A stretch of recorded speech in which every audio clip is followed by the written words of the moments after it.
C'est la question qui agite actuellement le Parlement. Le Premier ministre Michel Barnier peut-il chuter dans les prochaines semaines? En effet, le budget est en ce moment au cœur des débats parlementaires et le faire adopter avec l'aide du 49.3 serait extrêmement risqué pour Michel Barnier. On vous explique pourquoi.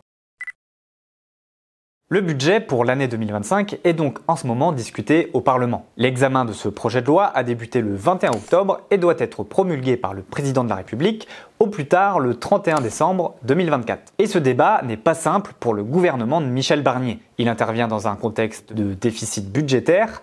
L'objectif est de faire 60 milliards d'euros d'économies sur un an, pour combler entre autres la dette largement sous-estimée dans le budget 2024. Le tout sans que le gouvernement n'ait de majorité à l'Assemblée nationale.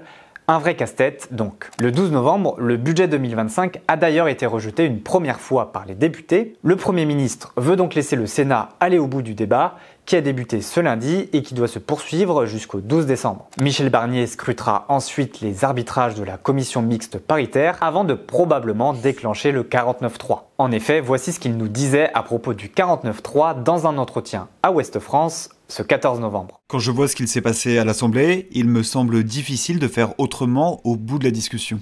Cette arme constitutionnelle lui permettra de faire adopter le budget sans vote. Une procédure classique en l'absence de majorité absolue, mais extrêmement risquée. En effet, dans la foulée de ce 49.3, le nouveau Front populaire devrait logiquement déposer une motion de censure, laquelle, pour renverser l'exécutif, devra être soutenue par toute l'union de la gauche et le Rassemblement national. Mais alors, est-ce que cela est possible? Eh bien, pour l'insoumis Jean-Luc Mélenchon, c'est inévitable. Monsieur Barnier, son gouvernement va tomber entre le 15 et le 21 décembre de cette année. Et donc après, il faudra à nouveau choisir un Premier ministre. Les regards se portent surtout sur la position du Rassemblement national. Et aujourd'hui, ce 20 novembre, voici ce qu'a déclaré Marine Le Pen sur la question. Et ce qui est sûr, c'est que nous n'accepterons pas que le pouvoir d'achat des Français soit encore amputé dans la situation qu'ils connaissent aujourd'hui. Donc ça, c'est une ligne rouge. Et si, effectivement, cette ligne rouge est dépassée, eh bien, nous voterons la censure. Il n'y a aucune difficulté là-dessus, je le dis de la manière la plus claire qui soit. Marine Le Pen sera reçue lundi prochain par Michel Barnier,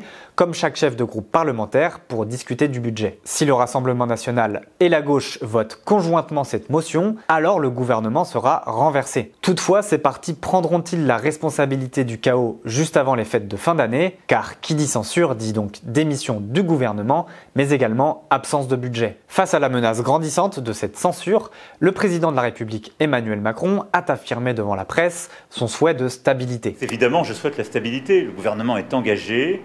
C'est normal qu'il y ait des débats parlementaires. Je crois que le gouvernement, avec méthode, va continuer avec les forces du socle commun qui constitue aujourd'hui cette majorité relative et avec les oppositions d'avancer. Le vote de cette motion de censure interviendrait dans la deuxième quinzaine de décembre. Réponse donc dans les prochaines semaines.